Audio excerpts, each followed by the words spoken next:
Then good afternoon, everyone. I was mentioning the guys that it's Friday at 5 in the afternoon, so it's either the last action of the week or the first one of the weekend. And I like to think it's the second one, so that creates a nice informal conversation with you all. Um, what are we gonna do today? Today, I am just going to give you some food for thoughts, some tips and tricks on how to look for jobs in Corona times. Today, we're gonna specifically talk about how to write a CV. But again, this is just really an opportunity for you to think differently from what you already do. I'm sure you have already been working on your CV before. I'm sure you have looked for jobs in the past already, or you're going to. So this just wants to sit on your existing knowledge and perhaps to try to give you a nice sense of what's out there. This class is specifically intended for students and job seeker at an entry and junior level. I would say that some tips and tricks and some suggestions are quite general in their nature, but I will try to focus a bit more and give a specific suggestion for those who are at the beginning of their professional career. Also, by no means I'm an expert in all CV, so today I'm only bringing you my perspective, my humble experience that comes from 8 years of working in the Brussels-based public affairs job market, which in many ways relates to some of the job opportunities that there are with the European institutions, with institutions in general, in the consultancy job, and also in the corporate job. But of course, I'm not an expert in everything. So again, do take my words with a pinch of salt, and keep them for what they are, general suggestion on how to move forward, but nothing is written in the stone. As mentioned by Lauren, this is a webinar that is part of a three-part series. The next ones will be for Rotaract members only, and the three lecture together form a package of what is the best way to profile yourself to potential employers, how to build a narrative around your candidature, and how to work on the specific elements that compose your narrative. So, namely the cover letter and the CV. The next session will take place in a week time on Friday, and the following 2 weeks times again on a Friday. So if you would like to participate or to also to engage with those two sessions, don't hesitate to go back to Rotaract, to Lauren, and to Victor, and to get your membership in. Quickly on myself, my name is Andrea Boccuni, originally from Italy. I've been working in Brussels for around 8 years. I'm governmental affairs at BSF, which is a large German chemical corporation. But before joining BSF, I had experience in the European Parliament. I was a parliamentary assistant. I work in the European Commission in DG Sante, the Health Directorate General. And I've been working as a corporate lobbyist for around 5 years in agri-food related issues. I won't go into the details because you will actually see my CV at the end of the presentation, so we'll have a sense of what they actually did. Next to that, I love to teach and explain lobbying, especially corporate lobbying. And also in my experience, I had the chance to work a lot with NGOs, so non-governmental organizations, as a senior fellow of the Good Lobby. And I also really like to engage with students, undergraduates, and entry-level professionals as a mentor in Team for Jobs, which is an organization in Brussels that helps connecting mentors with students and job seekers.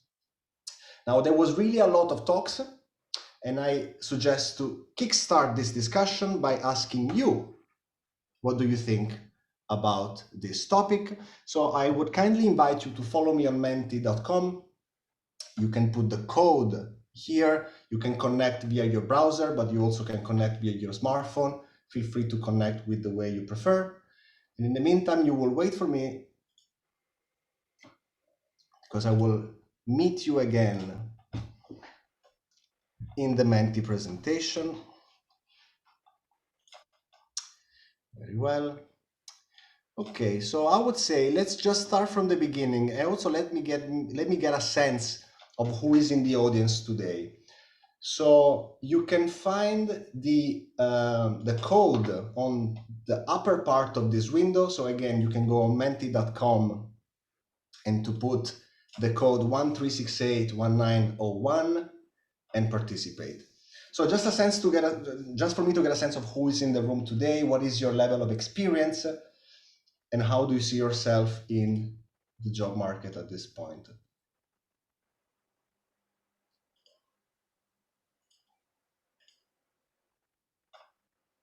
Okay, very well.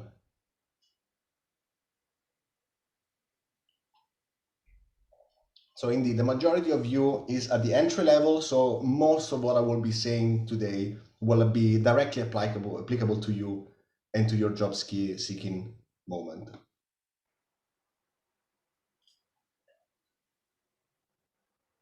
Okay.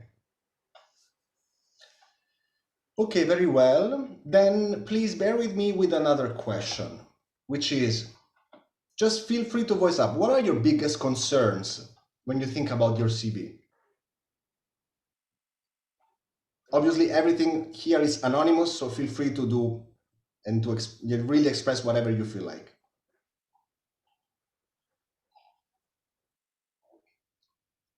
Okay, that's fair enough. This is also one of the questions we already receive, and we will specifically target this moment on an upcoming slide. Very well. That's also very true. Thank you for that. Actually, we should have better formats around. Everybody in Brussels sticks with the Europass, and I have no idea why. Many small things, but no good things. That's also very true. Formality, indeed. Okay, not knowing what to write. Hobbies. For entry position, lack of role-specific versus non-related experience. Application tracking system, that's interesting. Perhaps during the conversation, the person that posted that could elaborate more. Too much information, that's true. There's many ways of writing a good CV. Okay, so I would say most of your concerns relate the content of the CV, what to write in case I don't have enough material, but also on the format and how it should be written and drafted. Very well. Thank you for that. Follow me into a more contemporary related question. So if you guys are in an entry-level position and you're following this course, it's very likely that you might be looking for a job anytime soon or that you're looking for a job right now. How do you feel has the COVID changed your job market or the job market in general, and how? I think it's really important to get your feeling, because my feeling is that the job market was really transformed by COVID. That was a very tough years for many people. But it's also important to see how it has impacted you, because ultimately you are the ones that will be looking for a job. You are the one that will be going out, sell your profile to employers. So it's important for me to have a sense of what do you feel of this. So uncertainty with internship, that's fair enough. More work from home, maybe more digitalization indeed, remote work, and maybe less positions available. That's definitely true, in fact. Online work, not easy to find a job. I also would tend to agree with that one. I've been following a number of entry-level and undergraduate students in the past few months. I must say it was significantly more difficult than in normal situations, which doesn't mean that doesn't happen. It does happen. People do find successful jobs, but perhaps there is more grinding than before. There is a bit more efforts to be placed. Okay, very well. Then perhaps, how about your job seeking style? Do you, perhaps, for example, work with spontaneous application, or have you worked with spontaneous applications in the past? Fantastic. Very well. So let me use this opportunity to give you a sense of what a spontaneous application is. A spontaneous application is a unsolicited candidature that you send to a potential employers without any prior job application posted, basically. So this is an opportunity for you to send your CV to someone you like, maybe a company you like, a professor that you like, a professional that you would like to get in touch with, perhaps someone you met on LinkedIn, someone you got a business card of. It's basically a conversation starter. I will not focus too much on spontaneous application in this class, perhaps in the next one, but to give you a sense of what this means, every job I had since I'm alive, it was through a spontaneous application. To me, writing spontaneous application in parallel with traditional application offers you a possibility to explore your market, to map the organizations and the companies you may like, and to get in touch with potential employers, if not to get a positions, to get a feedback on your profile, which is always important. Okay, very well. Bear with me with my final question. Do you have a LinkedIn account? And I think this is fairly important because, of course, LinkedIn is a nuisance because it's extra work. But I would say LinkedIn has transformed society in the same way social media transform any kind of human activities at this point. So LinkedIn has substantially transformed the job market and therefore the way in which people look for jobs and communicate about their intentions on looking for jobs. So for example, to share CVs. Okay, very well. The majority of you has LinkedIn accounts. Perhaps not that updated, but that gives you a sense of where we are. Okay, thank you for your contribution. I'm going back to my presentation. So I would do the following. I will go through a series of questions that we received and that I know are usually popping up when discussing about CVs. I will then provide you with 4 examples of actual real CVs that I've been working on recently. Then we're going to go into the Q&A. Now, I don't want to make this boring, but really feel free to jump in at any point if you have questions, if you have comments. I do expect you to have comments. It's always a good time to raise up your concerns. So let's give it a shot. First question, how long should it be? What do you think? What is the perfect length for a CV? I would think maybe 1 page, so it's quick for employers to see as well. Yes. So, spoiler alerts, less is more. In general, and this is a point that I will try to make over and over during this class, a CV is never a standalone. A CV comes with a story. A CV comes in a package. And a CV is one of the elements that you might want to give to a potential employers. A short CV helps because in one glance you see most of the information you're looking for from that specific person. But what if you have a profession that, I don't know, maybe you're a creative, maybe you work in communication, maybe you work in political communication or business communication. So perhaps you also want to have an opportunity to showcase your skills. Maybe you're very good with PowerPoint presentations. Maybe you're good with the Adobe suites. So there is no correct answer. Usually 1, maximum 2 pages is the maximum. But don't forget that in your relation with your employer, you can always share more material. So for example, how about to have your CV next to your portfolio?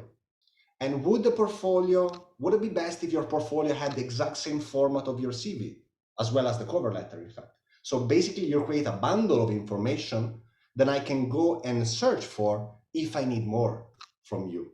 So I can have your CV in front and I can go through it. But if I have a specific question on one of the projects you'll be working on, I can go back to an annex. Also, why not to include links? I will come to this point over and over during the presentation, but in many ways, your LinkedIn profile is your CV. And perhaps a LinkedIn format can be best to cram a lot of information into a nice layout. So sometimes I've seen many people that directly link their LinkedIn profile into their CV because it's very likely that I will be receiving a CV in PDF. It's very likely that the first time I see your CV will be digital. So it's very likely that I could also be going through hyperlinks from that CV. I will definitely print it out, but of course, it's very likely that I will receive it digitally first. Should you include a picture? Now, this is a question that comes up often. There's no better answer than do whatever you feel. If it feels right to you to have a picture, put it. If not, don't put it. But, there is a big but. As I said, a CV is not a standalone document. It comes with a story. Every time I receive a CV from anyone, in fact, the very first things I do, even before finishing to read the CV, is to Google this person. And 9 out of 5, I will find this person. I will find this person's Facebook account, Instagram account, LinkedIn account, that Pinterest account you even forgot you have, your couchsurfing profile page. So I will be finding information on you, and I will most likely to find also a picture of you. So should you include a picture there? Well, if you know there are pictures of you out there, and if you know that for a potential employer to find a picture of you is as easy as to Google it and to find it on Facebook, then maybe you want to give me a picture of you. Actually, and if you think about it, you might want to give consistency across the pictures of you that are out there. So I happen to work in the communication environment, so I need to pay extra care to my image. So I usually do in a way that my CV picture is exactly the same one that you will find on LinkedIn. And I will go as far as to use my professional picture for my WhatsApp group, for example, because in many situations I have colleagues on WhatsApp, I have clients, I have people I work with. So I want them to find consistency in my picture all across. So should you include a picture? No, it's not mandatory, but it's also somehow, what's wrong in showing a potential employer a professional picture of you? And trust me, it's relatively easy even to have a professional selfies if it's done in the right way and with the right lights. So you don't have to overdo it. You don't have to go to a Photoshop or a photo studio. But if you ensure consistency across your visual and branding throughout your channels, it may pay off. Should you mention your age in your CV? Similar answer. Maybe. The answer is maybe. If you feel comfortable with it, you may. But also, if I know the year you graduated, I can assume your age. I can get to what is your age in general. And also, again, CVs are not standalone documents. They come with a story. If you're applying for a position, if you're applying for a senior position, I would expect a certain seniority in coming in with those emails. If I'm expecting an entry position, then maybe I don't want a 36 years old applying for an internship. So should you mention your age? Of course, it's up to you. Ultimately, I can still get a good average of your age by your CV, but it's definitely not. It's not mandatory. So do as it feels like. Should the CV be visually appealing? And that goes back to one of the comments we saw a moment ago during the Menti, that formats are boring. I agree with you. If you have a boring format, I won't be incentivizing reading it all. I will be stuck at the second sentence. I will just turn page or look for your LinkedIn profile instead. So yes, my personal take is that a CV should be visually appealing. Visually appealing doesn't mean funky, doesn't mean freaky. It means it has enough elements, color elements, to help me navigate and browse the page without feeling tired. And I will bring some example of this later on. Now, there is also a question of professions. I work in consultancy or institutional professions. These are professions that don't reward creativity. So in fact, these are professions where you are expected to be as boring as hell and where you're expected to follow the protocol. However, if I'm hiring a communication manager, if I'm hiring a social media manager, if I'm hiring a community manager, I might expect to receive a link to a video rather than a CV. I might expect to receive a presentation than a CV. So these are places where I would expect creativity to play a role, and so I want to showcase that creativity to my potential employer. Which then brings us to the next question. Europass, yes or no? Now, for those of you who are in Brussels, for those of you who have applied for European institutions, for those of you who are eyeing a European position, Europass is an obligated moment. It's one of those things you have to go through. The Europass format is specifically designed for content. It's not designed for fun. It's not designed for being nice to look at. It's just structured in a way that you can be as thorough as you can in detailing the elements that compose your previous experiences. A Europass format, it's boring as hell, but in certain situations, it's simply required. So if you're applying for European institutions, if you're applying for the Blue Book traineeship of the European Parliament or the European Commission, if you're applying for the Schuman traineeship of the European Parliament, you are expected to deliver a Europass format. But normally, no, it's not necessary. It's not needed. And as much as it's possible, it could be avoided, in fact. Should I include high school and non-professional relevant informations? Waiter jobs, au pair, backpacking. Now, this is also, there's no black or white. This is really cultural sensitive. This is really country specific. This is really people specific. I grew up, I had my studies in the Netherlands, and in the Netherlands it's very common for students to have a sabbatical year between studies, travel the world, you come back and you get to work. So you find in many students the backpacking years on LinkedIn. And you will see that this person has been traveling to Cambodia, Thailand, and Laos between July and June. So this is very culturally sensitive. Some culture reward your extracurricular activities because they show that you are a well-rounded person. And ultimately, I want to hire a person and not just a manager. So it gives me information on who you are. One of my bosses in BSF had a sabbatical year between two very important professional experience of hers, and she really states that on her LinkedIn. So even senior professionals can find important in their narrative, in their story, to show that they were able to plug off 6 months from their astonishing career to find themselves, perhaps to have a baby, perhaps to find a family. So it's part of your narrative. Your non-professional experiences are part of your narrative. Does it mean that everything is allowed? Well, not really. Sometimes I found, I receive application to work as a lobbyist where I saw waiters jobs. Nothing against that, but you immediately realize that that's not fully relevant. Au pair's job, that's a bit different because that, in some ways you are telling me that you know a language very well, that you know how to handle, expats' life very well. So if you've done it at the beginning of your career, I might actually be interested. So should you add non-professional relevant information? Yes, if that's instrumental to your narrative. For example, in my LinkedIn profile, not in my CV because space is scarce, but on my LinkedIn profile, I still have some references to my volunteers jobs when I was backpacking in Australia and I was working as a farmer. I'm now an expert in agri-food related issues. It helps with my story.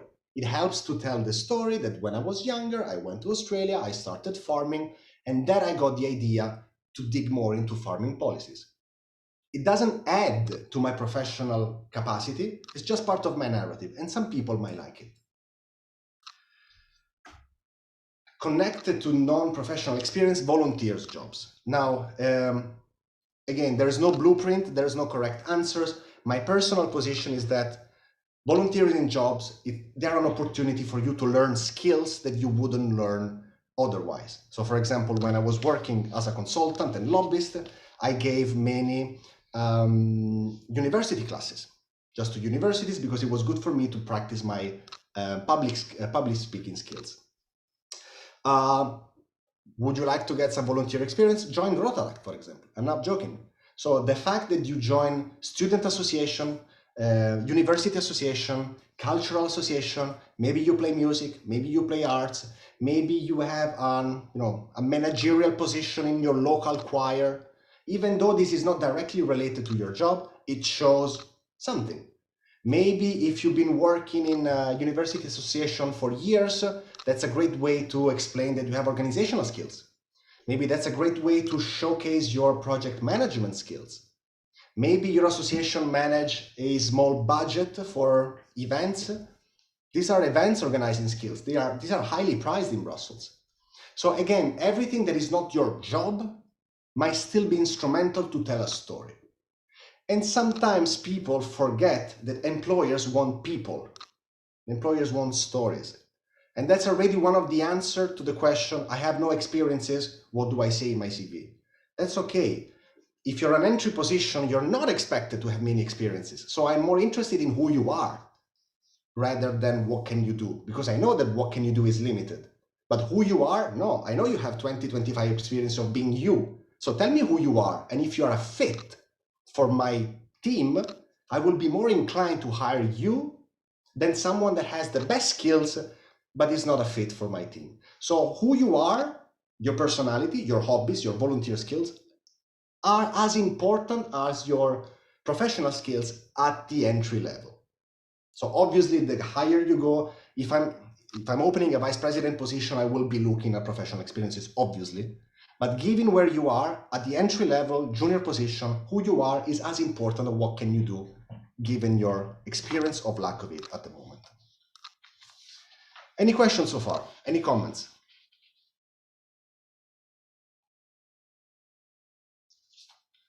Okay, very well. Okay, more questions. Should you add the list of exams taken at university? Also there, sometimes I have the feeling that if you're adding your list of exams, it's just because you have nothing better to put there. So unless this is absolutely important or structural for the story you will tell, they are not necessarily relevant. Maybe you are a PhD in something, maybe you are looking for an academic position, then maybe that's definitely relevant. It could be important. Maybe more important than your exams, it's your thesis, because indeed your thesis is an opportunity to showcase how can you manage tasks, how do you manage deadlines, how do you manage content creation. So maybe a thesis can be interesting.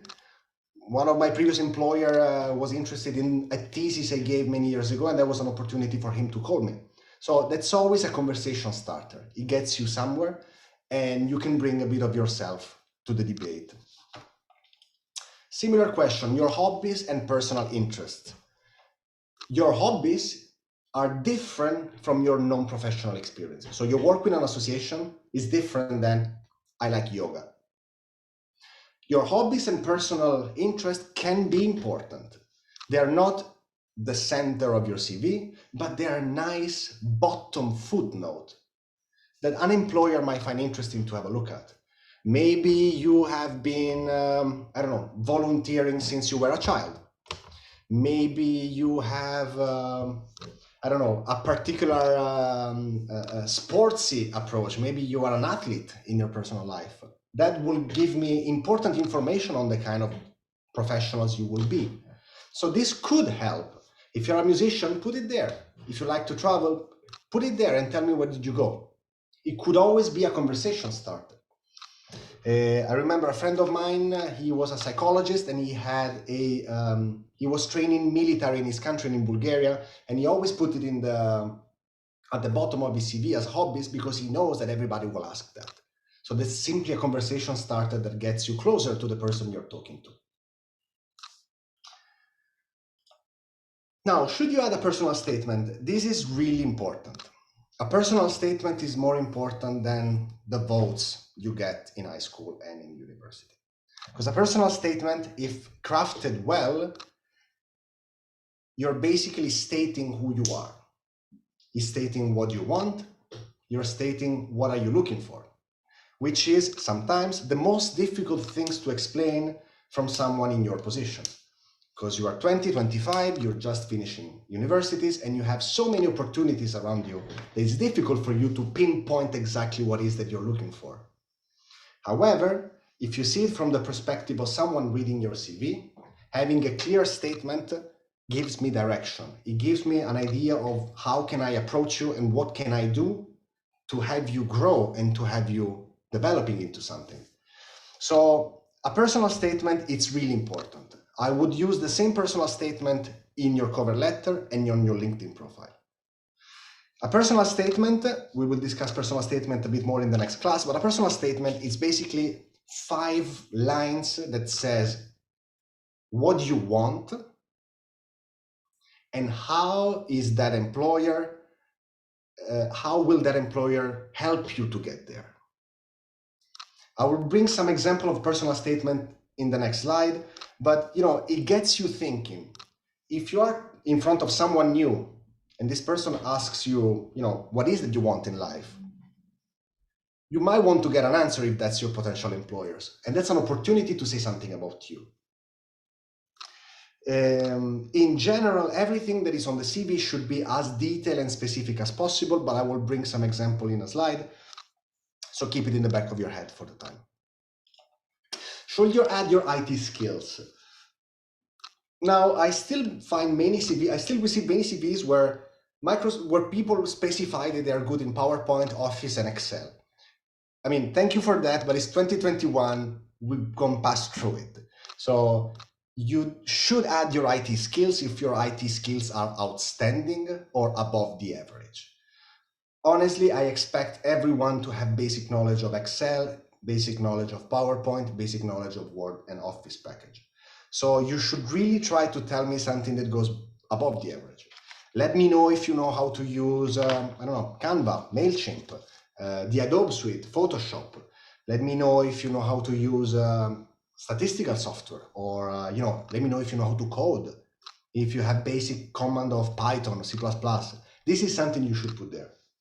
If you don't have those commands, skip it. It's okay. It's okay to be normal and average with IT skills. It's not requested unless, of course, the application, the job you're applying to requires specific IT skills. Should you add references? Now, unless explicitly requested, you cannot. I mean, it's like the picture. You don't have to. You should add references if some of the references you have are particularly high profile. If you have a professor that really likes you and would like to push your candidature forward, if you have a friend or someone that knows you well that comes from an industry or a sector that will help you connect with your potential employers, do put it there. It's a conversation started. It gets the other person thinking that you know your stuff, you know the market, you know this sector. So also there, should you add it? It's not mandatory. If you have something strong, do it, because it could really help. Our architecture and/or art CVs different than what is expected from other professionals? As application together with a portfolio, I never know if a classic CV is the best option. Yes, the answer is yes, they're totally different. Not necessarily because the CV is different, but because your CV in creative jobs is as, it's not your CV alone, it's how good is your CV when compared to everyone else's CV. So if you're applying for creative jobs, you are competing with creative people, and creative people like to showcase their creativity. So this is almost a challenge on who has the best creativity take on that one. So yeah, if you are an architecture is different because also you need to provide a lot of technical skills. So also annexes and portfolios are welcome. In general, it does help if you express your creativity to the fullest. When we were looking for communication managers, we specifically requested videos. So we expected someone to make a brand new, original, authentic video from scratch, and that was sufficient to give a sense of how this person would handle tools and deadlines. What can make CV more attractive when you don't have experience correspondent to the recruiter? Okay, so similar to a point we tackled before, if you're applying to an entry job, if you're applying for a junior job, you're not expected to have experiences. So you shouldn't worry too much that the CV is not too dense. But what you can do is, for example, to fill it with those non-professional experience we mentioned before. So perhaps your volunteer job, perhaps the trips you made, perhaps your the activities that you do outside universities, and that could help build your persona. Also, you don't, as an employer, but if I receive your CV, you don't necessarily have to impress me that much, because I know I would not find particularly impressive CVs because you simply didn't have enough experience to get those elements. So if you don't have too much, focus on the visual identity, make it colorful, make it simple. Sometimes a simple, visually appealing and polite, let's say finite CV can be more important and more influencing than a very dense CV with many experiences. What if you have gaps between work experiences? And I've been working with people that have struggling a lot with that. There is this notion that work and career, it's a continuum. You start with your first exam in university and finishes with retirement. Now, nothing is further from the truth, especially for this generation, especially for your generation, and for the job market that is profiling for ourselves out there. So don't focus too much to continuity and focus on skills. We will go there in a moment, but depending on the kind of profession you're looking for, you might be, turning a skill-oriented CV if you have important gaps between jobs. Important gaps, I mean more than 6 months or a year. Everything below that, it's okay. It's expected to find, some in between jobs. But yeah, don't think it's too dangerous. It doesn't impact the overall sellability of your CV. Honestly, a casual employer wouldn't even notice you have a big working gap between experiences, as long as you arrange the sheet in an interesting way. Last but not least, what about LinkedIn? LinkedIn is literally an extension of your persona. So I could have as well given an entire class only on LinkedIn, because this is as important as your CV. Your CV and your LinkedIn profile are the same thing. If you update one, you update the other. Actually, in some ways, your CV, it's a more refined version of your LinkedIn profile. So usually you could use your LinkedIn profile as a repository of everything you've been doing, and then you can translate those elements into your CV. This is true because, for example, LinkedIn gives you the full picture. You can add your skills, you can add your references, you can add your, people will see who are you following, if you're following certain companies, if you're following certain topics. People see what do you post, people see what do you like. So in fact, if you think about it, your LinkedIn profile is more important. It tells more about you than your CV does. And as I said, it's very likely that if you're applying for a position, the employer will also be looking at your CV, at your LinkedIn profile as well as your CV. So in fact, they're the same thing. Okay, any burning question before we go through some examples? I had one question. Since you mentioned about IT skills, if someone has coding experience or something similar to that. So for people who are maybe applying for a job which doesn't necessarily require coding skills or is not really relevant for that position, say I'm applying for a management consulting position or something like that, and but I do have fairly good IT skills, especially in the department of say Python or artificial intelligence and so on. So should I still include that in my CV, even if it's not technically relevant to the position that I'm applying for? Absolutely, yes. Especially because, are you studying business administration, maybe? Something similar, yes. I'm studying business economics and management, so it's fairly similar. Then you know better than anyone else that your IT skills are the one that makes you special in that bench. So in fact, this is for you a competitive edge. So for you, it's a competitive advantage to show that as compared with your colleagues and students and friends, you wouldn't know how to handle a code, you wouldn't know how to handle software, you would know how to handle IT professionals in your team. So as a matter of fact, considering your counterparts, considering your the one that are applying in the same position, this is actually a competitive advantage. And this is one of the things that you could put in your statement, for example. So highly trained, highly specialized in IT skills, but I strive to look for a job in management and I would like to see my career in a big corporation.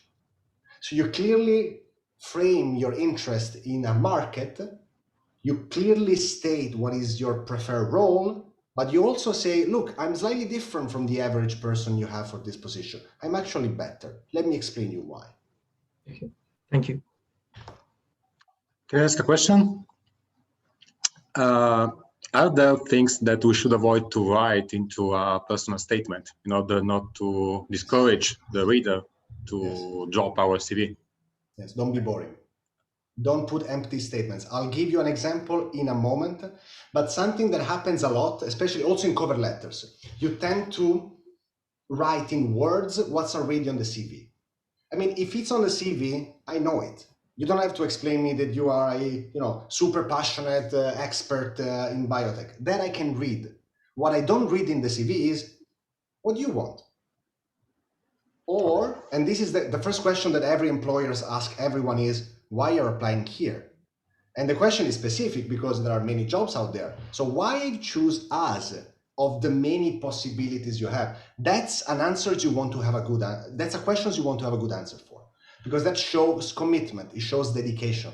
Why are you choosing the European Parliament and not, Tesla? Why are you working for a bank and not working for, I don't know, Rolls-Royce? So your motivation, your drive is the only thing an employer really wants to know. But you are not going to give that information for free, aren't you? Because maybe you're applying for jobs simply because you want a job and you can't say that. So that's exactly the single most important question that an employer is trying to answer when reading your CV. And if in a personal statement you are very clear on what you want, this person knows exactly what to expect. He will treat you more respectfully and he will try to help you. If you are too vague, I'm a very curious person. I like to travel. I like challenges, and I always do the best at my job. Fantastic. You told me nothing. You didn't tell me what you want. You didn't tell me what would you like to do next and how I can help you achieve that. But let me bring some very concrete examples. So let's move on to actual people. These are people I've been working with some their CV to get a sense of these elements. Now, CV number one. The first things you notice in this CV is that I perceive it as visually interesting. One page, full, not too dense. Let's imagine this is Chinese. I don't even read text. What is visually giving? Well, first of all, I see here empty spaces. Here I see empty spaces. It helps. It eases the eyes. I'm not struggling to read. Everything is placed in a nice way. Sometimes even too colorful or too much for what I expect. For example, here, I mean, it's fun. I mean, that can literally be crammed in one line. But this person would like to give me a visual, graphic, interesting elements to capture my attention. Okay, now we see a statement. Normally, I would hate this kind of statement because it gives me nothing. Creative, highly motivated, young professional, outstanding communication skills and organizational abilities. As a standalone, this comment gives me no information. But the reasons why I like it is because those organizational abilities are substantiated by an example. Give me an example. Organize and manage 50 plus online events with different stakeholders, including representative of. That's a good example. That gives me a sense that when you say that you have organizational abilities, you can answer that. For example, here there are many elements that talk about analysis, no? Analysis of legislation, analysis of regulation. This is something, analytical skills, that I would like to see in the personal profile, but I cannot find. Creative, highly motivated means nothing. Expert in legislative analytics, it's specific. It's a thing. Skills and abilities. Again, if you can, skills and abilities abound on internet CVs, but they are the further things away of what you can actually need. They don't mean anything if you don't substantiate. So instead of telling me that you have exceptional communication and networking skills, explain what your exceptional communication skills are about. Are your exceptional communication skills about visual production? Is this CV an example of your exceptional skills? Or you mean that you are a great, video editor and I have no idea? So when you look at your CV, read word by word. If you think one of these words is too vague, take it away and bring something else that you can actually substantiate. Last point, why I like this CV is because there is an entire section on volunteers job.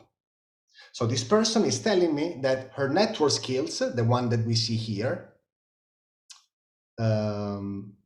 organizational abilities and networking skills are in fact here. And so in the context of your networking skills, this person developed a fundraising strategy, coordinate and manage fundraising activities, and so forth. These are elements that help substantiate your claims. Let's take another example. That's a CV I really like because we've been working on this CV for days, and I think they reach a fantastic state. Now, this, ladies and gentlemen, is a fantastic personal statement. Striving for a career in the European media sector. Full. We just started reading this CV, and in 4 letters, I exactly know what is this person about. I'm constantly looking for a few new challenging opportunities, blah, blah, blah, blah, blah. The latest opportunity I embraced was moving to Brussels for my master's degree. And that's important because it gives me a sense of where is this person at in her career. So now I know she's a student. My latest challenge is writing my thesis about algorithms, gatekeepers, and platform economy. Fantastic. She even show off. But what you get from this is a tool to understand the rest of the application. This is literally an introduction. This is literally the business card that helps you get a sense of what is this person looking for. So now I can read the rest of the CV, bearing in mind that this person wants to have a career in the European media sector. So I will read this information from the frame of a journalist. Professional background. Now, this person happens to have a lot of professional experiences. And what I really like is that we've been really specific to the kind of tasks this person carried out, to the point that I think she overdid. In fact, now I think it's a bit of a clusterfuck. There's a bit too dense. It's difficult to read through the text. But, for example, I put my campaign experience from Operation Libero to use for a survival campaign for this young company. Within 5 months, we had to gain 3,000 new subscribers and raise 1.2 million Swiss francs. Fantastic. Already by this, I understand that this person knows what she's talking about. So to answer the question, how do you know you've been writing the right description for your professional experiences? Numbers. It must contain numbers. How many people in your team? What was your position in that team? What was the budget of that project? For how many years this project ran? How old is that organization? Give me numbers that help me ground the information you're giving me. Programs, exactly as mentioned, this person has an IT familiarity, and she specified that for her, this is literally, next to Microsoft Office, she can handle HTML files, she can handle CSS and Java, front and back end development. So, this is something I would like to read here. Voluntary work and languages. So see, in the previous CV, the languages part was basically 1/10 of the space of the entire pages. Here it's literally just at the bottom, because I know that this person wants to go in the European media sector. So maybe this information is less important than the actual professional experience as a media expert. Okay, a very different CV. This is a CV of a friend of mine. This person is a PhD in biotech. So this person is a very experienced academic professional that wants to do something different. How do I know? Well, I know because this person was helpful enough to give me this information at the very beginning. So apart from the initial blah blah, I'm a passionate researcher. How do you measure passion? Why would you write it? I'm driven by curiosity, great fulfillment, understanding my work. But then immediately after, he gave me a fantastic statement. He said, "I'm currently seeking to steer my career towards industrial application of microbial technology." So again, it gives me a drive. Why are you doing this? Why are you applying for my position if I see that your CV is full of academic experiences? Because you want to steer your career and you want to reorient that. This is a technical CV. So you see that in the first page, this person gave highlighted more the technical parts than the actual professional parts. So for this person, technical skills are more important than the actual experience of the job. And at the very end, you see hobbies. So this person really stressed the fact that he's a musician. Doesn't help? No. Does add anything to the CV? No. But in the context of a very thoroughly stated and dense science CV, I don't mind to have a glimpse of what this kind of person does in a spare time. Last but not least, this is my own CV. It came out of countless trials and errors. It really took years.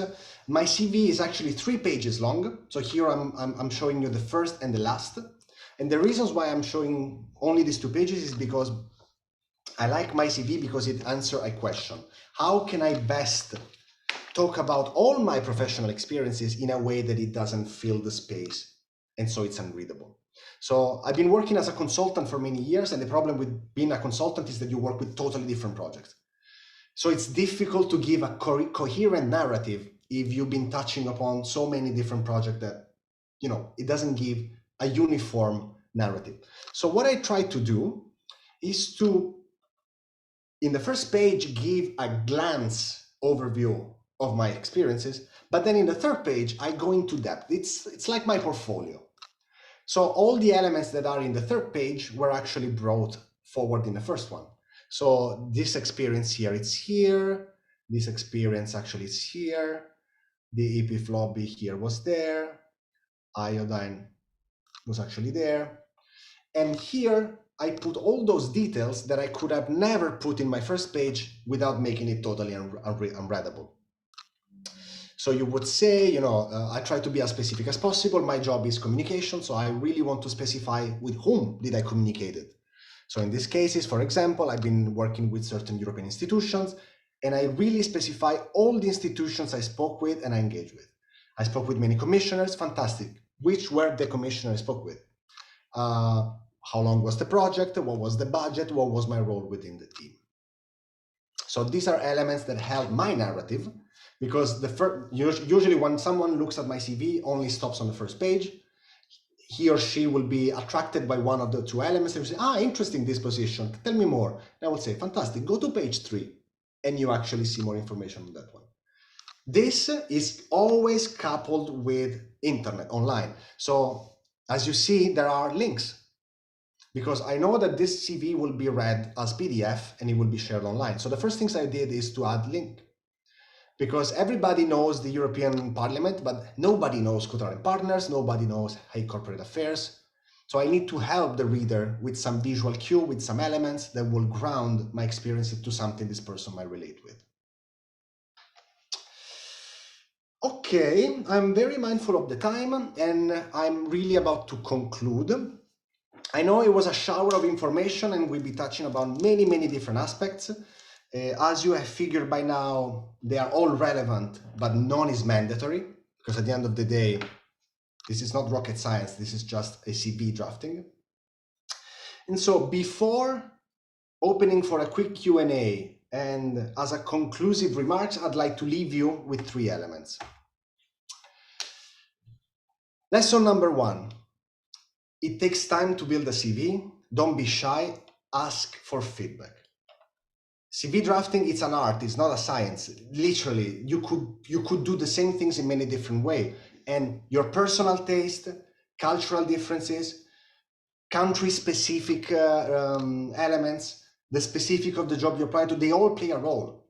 So instead of trying trials and errors, instead of sending an email to an employer that will never answer to you, send your CV to someone that will answer you. Send your CV to your professor, send your CV to people and professionals you like and admire. Send your CV to people you like, to professionals you like. Ask them for feedback. Because this is how you will refine into a point that you will like it. Don't be shy. Literally, it's drafting a CV is a process. You don't just get done with it. And also, if you want to give it a more commercial spin, it's a conversation starter. Have you ever considered approaching someone in your LinkedIn network asking for a feedback on your profile? Hey, I'm a young professional in the area. I know you work for Tesla. Is my CV interesting for Tesla? I'm not applying, I just want a suggestion. If you're into Tesla or whatever you're into. So it's a conversation starter. Why don't you ask around to people you don't know that might be interested in your CV? This person might be your next employer, by the way. Second lesson, your CV is literally an extension of your digital persona. So your CV and your LinkedIn profile are the same thing. when you send a CV, you're actually sending yourself. So this person will go, I mean, my boss wouldn't. My boss is 55 and he would never look for anyone, but I will. So you know that in this generation, in the younger generation, there's a higher likelihood in searching and getting information online. So the employers will look for you, or be sure HR will. As part of a selection process, HR will look for you online. So your hard copy CV and your LinkedIn profile are in fact the same thing. So try to pay as attention as you're on the CV as much as you play on your digital persona. Then last but not least, don't give up. There are so many good CV out there that sometimes it feels like a drop in the ocean. You're just sending an email to someone, this person will never answer you anyway, you feel like that was useless. That's okay, there are hundreds of CV out there. But if you are really clear on what you want and what you can bring, experienced employers cut through the crap and know how to find a good candidate. Even if you have little experience on your CV, but you craft it well, if your message resonates with your potential employee, this person will call you anyway, because he would like to hear from you, would like to hear what is your drive, why have you applied for this, why have you sent me this CV, why have you sent me a spontaneous application, why are you interested in my company, what can I tell you about my job that you would like to know.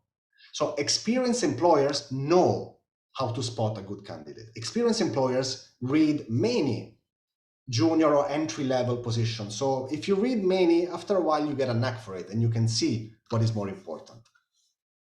So don't give up, don't be shy, send your CV to as many people as you want, and maybe use it as an opportunity to, leave your comfort zone, do a step into the unknown, and maybe you can get the position you really, really like. Thank you very much.